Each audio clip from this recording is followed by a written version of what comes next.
Welcome everyone to NoDQ&A here on NoDQ.com as well as the YouTube channel youtube.com/NoDQ&AV. And here we are 5 years later. For those of you that have been following along and you know how the intro goes, you can say it along at home with me. Hey everyone, how's it going? Welcome to NoDQ&A video right here on NoDQ.com as well as the YouTube channel and NoDQ&A videos affiliate ringsidenews.com. 5 years and counting. August 16th, 2011 was the very first edition of NoDQ&A video. Thank you all for your continued support and checking out the videos. I really do appreciate it. This will be an extended edition of NoDQ&A video today. I have a lot of your questions to answer. I will be discussing Raw and Smackdown with Jeff Meacham when we do our predictions video for SummerSlam, and possibly there will be another edition of NoDQ&A video before the pay-per-view. For now, I'm going to get to the remaining questions that I have that are backed up. I've been getting so many questions. You could send in your questions for future videos using the hashtag PAIV. Now, let's get down to it. First one today comes from DS Edits. Brock Lesnar just said, "Hey Bill, you're next. Goldberg is the only man he has not beaten. Can you see a rematch at WrestleMania 33? There was a video posted on Facebook of Brock Lesnar and Paul Heyman cutting a promo on Goldberg for the WWE 2K17 video game, which was actually pulled a short time later, so who knows what that means exactly.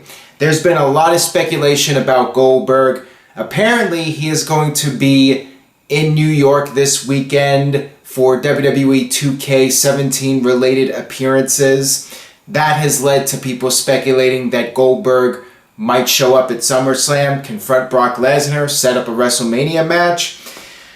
I will say that anything is possible. If Goldberg was to come back to WWE for one more match, Brock Lesnar would be a suitable opponent. They do have unfinished business, and I think the two of them would like to redeem themselves from WrestleMania 20. We saw how disappointing Undertaker and Lesnar was from WrestleMania 30.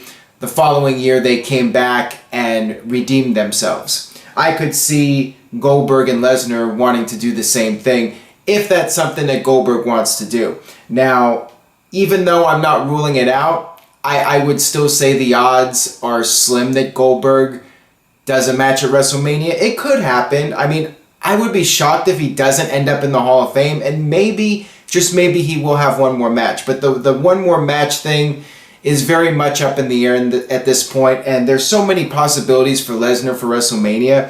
Who knows what's going to happen, but I will say it's definitely intriguing that Goldberg will be in New York this weekend, SummerSlam weekend, and with the video game, I mean, they're obviously trying to sell the video game. That's without a doubt. But is this going to lead to something bigger? Time will tell. Got this one here from Beast Slayer. With rumors weighing Brock will say this, however, is champion at the Rumble. With rumors about Brock, I'm not sure what you were trying to say there. Do you see Reigns winning and facing Brock at WrestleMania? I think that Roman Reigns versus Brock Lesnar is another match that really has unfinished business, perhaps more so than Lesnar versus Goldberg, because Goldberg did beat Brock. Although Brock can try to get his win back, that's the whole story of the match. Brock going against the one guy he never beat, although Brock hasn't beaten Roman Reigns either. That's another match that WWE might possibly do for next year's WrestleMania. So Brock possibly winning the Rumble or challenging the champion. Reigns winning the Rumble, that would not really be the best thing to do given the previous years, but maybe Roman will go for the title at the Royal Rumble, win it, and Brock Lesnar wins the Rumble. That I could see possibly happening. Got this one here from Sohail. How would you book a Dolph Ziggler heel turn? Please answer in video. I would have him turn on the SummerSlam go-home show by having him erupt on Ambrose.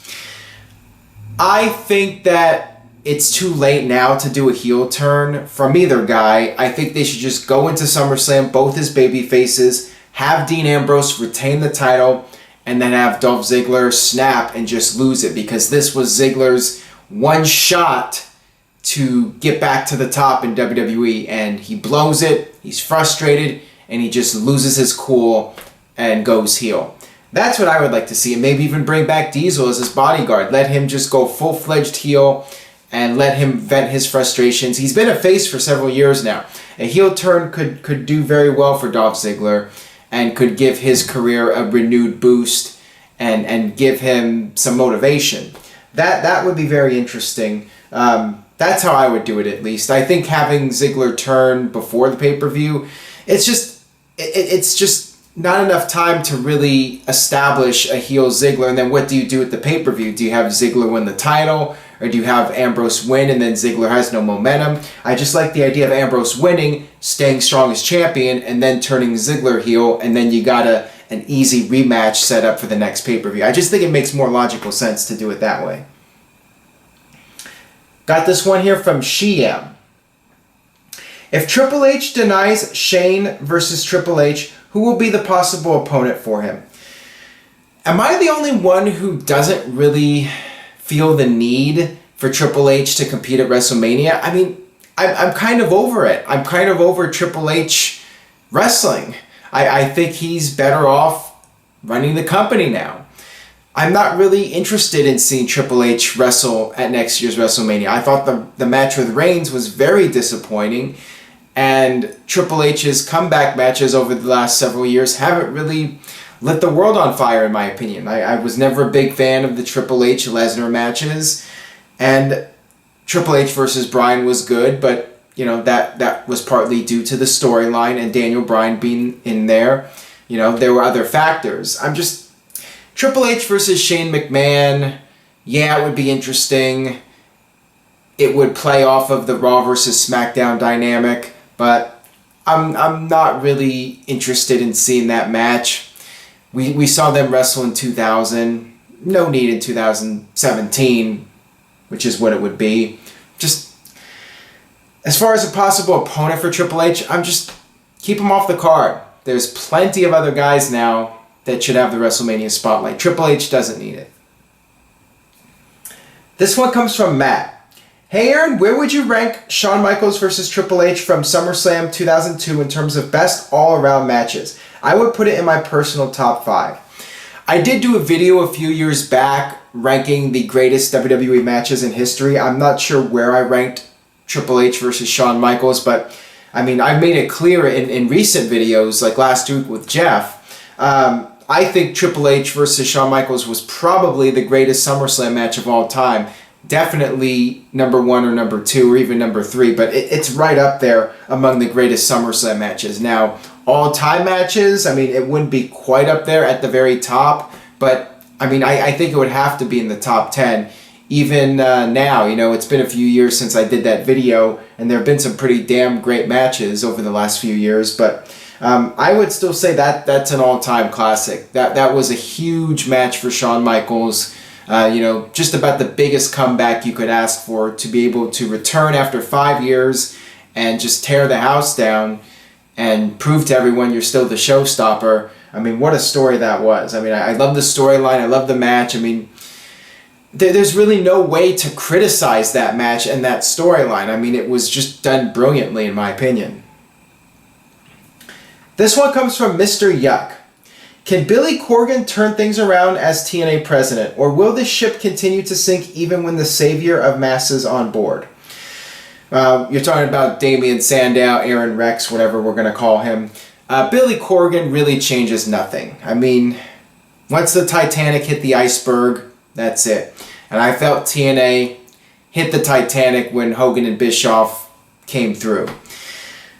I think TNA is a dead brand. I think that no matter what they do, nothing is going to change. It would take years, I think. Honestly, I think it would take several years with a new brand, a new identity to rebuild and create a new brand, basically. I mean, you really have to just start from scratch. I mean, that's the problem with TNA. TNA is damaged goods. Impact Wrestling is damaged goods. The six-sided ring, Dixie Carter, everything associated with it, it's just damaged goods. And I really feel that no matter what Billy Corgan does, and he's been involved in TNA over the past several months, and the shows have been decent. I mean, from what I've seen, I feel TNA in the ring has been a solid product. Storyline wise, I mean, it's just the usual. It's nothing special. TNA shows are okay to watch, but they really don't stand out, and I doubt things are going to change. This one comes from Insane Panda. Hey Aaron, in your opinion, how would you debut a new superstar to the main roster? It depends on the person. Like for Samoa Joe, I mean, I would have him come in and just make an immediate impact. That's usually the best way to do it. Have somebody come in and attack a top guy or do something to immediately be established as a top guy. Like when Kevin Owens answered the open challenge. That was a great way to debut somebody.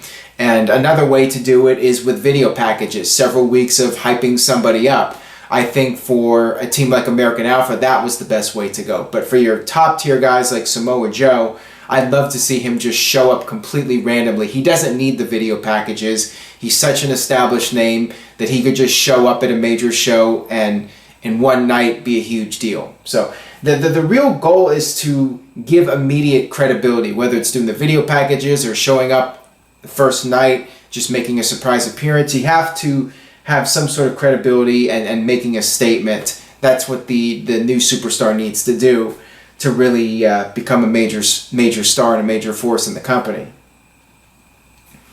Got this one here from Joseph Allen. Aaron Rex's TNA debut promo was awesome. I could see him as a future world champion there, but Lashley holding 3 titles, it's a joke. Regarding Bobby Lashley holding 3 titles, I guess the idea, this is a spoiler, a set of spoilers, I guess, for future shows. So if you do not want to be spoiled, maybe skip ahead a minute in the video. Basically what they're doing in TNA is they're dropping the King of the Mountain title and introducing a new championship, the TNA Grand Championship, with a new set of rules. So that's what they're doing, and they're just trying to make Lashley look as strong as possible. I really don't have a problem with it. I mean, again, TNA in the state it's in, they need to try things, and I doubt business is going to turn around, but I give them credit for trying to do something different, and it's not often you see one guy holding 3 titles. Ultimo Dragon held like 10 or something at one point, so, I mean, it's not completely ridiculous. I really don't have a problem with it. It's just I really doubt, again, it's going to make much of a difference for TNA. This one comes from Kyle Allen. Should WWE bring back the double wing title updated version and make it the Universal title? That's one thing I'm really curious about, is what will be the design of this new Universal title. There's been a lot of criticism about the name of the title, even though it's just playing off of the WWE Universe. I'm not really a fan of the WWE Universe buzzword in general, so I'm not really a fan of the new title name, but if they have a cool looking design, I think people will overlook the name of the title. I'd love to see something like that, something like a variation of the classic Winged Eagle. That would be awesome. I mean, I would not be surprised if it's just the WWE title with a red strap and then the title on Smackdown has a blue strap. It'd just be something like that that's not really creative or anything, but it would make sense at least. But yeah, I would like to see a new design. It's a new championship. It's got a new lineage. Why not have a brand new design for it? So we'll see what happens. Got this one here from Liam. If Hulk Hogan never came back to the WWE back in the 1980s, who would you have seen being the driving force in WWE's success? That is a great question, and one that's really difficult to answer, because Hulk Hogan was a major draw, and this was back before the WWF brand was a worldwide phenomenon. Hulk Hogan was already starting to become a major superstar before he was signed to WWF. I mean, he had come off the success of Rocky III. He was starting to become a major star in the AWA territory, and that's when Vince, this is what made him a genius. He saw Hogan and his rise and Hogan becoming more and more popular, and Vince stole him away from the AWA and brought him to the WWF and made him his top star. Looking at the other stars of that era, I mean, could the Junkyard Dog have been Hulk Hogan? Could he have been the top draw? It's really hard to say. I'm not sure he would have. I mean, Hulk Hogan had this charisma that nobody else could match at the time. So, I don't know if wrestling would have hit that peak of popularity if not for Hulk Hogan. I mean, it really was the combination of Hogan being the draw and Vince being the promoter. The combination of that is what made it work. Got this one here from Zubair. What are your favorite no DQ matches, including various no DQ gimmick matches? Please answer in video. Congrats for 5 years of no DQ&A. That's another hard question to answer because there have been so many matches over the years that basically just have no DQ rules. I mean, a ladder match would be no DQ, right? So you could really say any match, a steel cage match, any kind of Extreme Rules match would be a no DQ match. So that is a very difficult question to answer, and I'm trying to think. It's hard for me to think of just matches that were strictly billed as no DQ that I could list off. I mean, I really cannot think of any off the top of my head, and maybe I should have done some research on this, but I mean, Steve Austin versus Bret Hart was a submission match. That was no DQ. Steve Austin was bleeding. They were brawling all over the place, so, that was my all-time favorite match. I'll go ahead and list that. Cactus Jack versus Triple H, the street fight, Royal Rumble 2000. That was no DQ, another crazy brawl. I'm just thinking of like the matches that went all over the arena. Got this one here from Sean T. Flick. Do you think that there will be any more call-ups after Brooklyn, i.e. Bayley, Revival, and Samoa Joe? Please answer in video. I would be shocked if Bayley doesn't end up on the main roster very soon. I'm expecting her to be called up after Brooklyn. I'm thinking Asuka will win that match, and I'll talk about this during the predictions video with Jeff Meacham. Same thing with Samoa Joe. I'm expecting Nakamura to win the title. Joe gets called up to the main roster. You need some more talent on Raw and SmackDown. A few more people at least. Bayley, Samoa Joe, as soon as possible. They should be on the main roster. And really, there's so many other guys that should be on the main roster. But again, you do not want to have too many people called up in a short amount of time. So, get a few more guys up now that the brand extension is in full force, and then wait a few more months or even until early next year and then call up some more people. Got this one here from D Black MA77. What are your thoughts on the Impact Grand Championship? I feel like I'm beating a dead horse here. I mean, again, going back to earlier, I feel it's a good idea to experiment and try different things. At the same time, I really doubt it will change the game. I do not see this as a game changer, and honestly, I'm not really a fan of point systems. I know TNA's trying to give it more of a sports presentation and make it like an MMA match with rounds and judges. I'm not a fan of it personally. I know some people are, but to me, it's very old-fashioned. I feel like Vince here, this is very wrestling or very MMA-like. I applaud TNA for trying something different, but I doubt it's going to make any kind of a difference. So that's my opinion on it, and not much else I can really say about it. Got this one here from WrestlingFan94. Now that Big Show is retiring, can you see him becoming a commentator on SmackDown? Hopefully to replace JBL. I've never really heard much of Big Show on commentary, so I'm not sure how he would do. I suppose he would be an interesting color commentator just because he's funny, he's naturally funny, he can be entertaining, and that might be something that works out for him. And he's been in the business for a very long time. He's very knowledgeable. I'd have to hear him on commentary for a while before I could really make a judgment call on that. We've seen a lot of wrestlers retire and go into commentary and be very successful at it. So maybe that would be something Big Show could do. Keep him involved, but in a non-wrestling role. And plus, going back to the other question, anything to get rid of JBL is cool in my book. All right, this one comes from Brandon. Hey Aaron, why did WWE get rid of all the old pay-per-view names like Armageddon, No Mercy, Unforgiven, and so forth? They were so much cooler. WWE dropped those names when the company went PG. I guess the idea was that those names were not kid-friendly. I mean, Armageddon, that sounds real scary, right? Whatever. It seems like the company has eased up a little bit on that stuff, and we are seeing the return of pay-per-views like No Mercy, and maybe Armageddon will make a comeback. Who knows? I mean, at the end of the day, who cares what the pay-per-view is called? It's the quality of the pay-per-view that counts. The name doesn't really make a difference. You could have the coolest name in the world, but it's still a shitty pay-per-view, and it doesn't matter. So, I really don't have that much of a preference as to what WWE uses for pay-per-view names. I do feel that they should avoid the really stupid names like Roadblock and Fastlane. Those are the really lame-ass ones. But other than that, whatever they want to call the pay-per-views is fine with me. Just use a little bit of creativity. That's all I ask for. Got another one here from Mr. Yuck. If reports are true, who, if anyone, would you like to see Paul Heyman represent? Nakamura, Samoa Joe, or none? This actually goes back to earlier. Somebody asked me about how I would bring up new talent to the main roster. There's another thing you can do is have somebody like Paul Heyman have a new protege, a new guy that he's managing.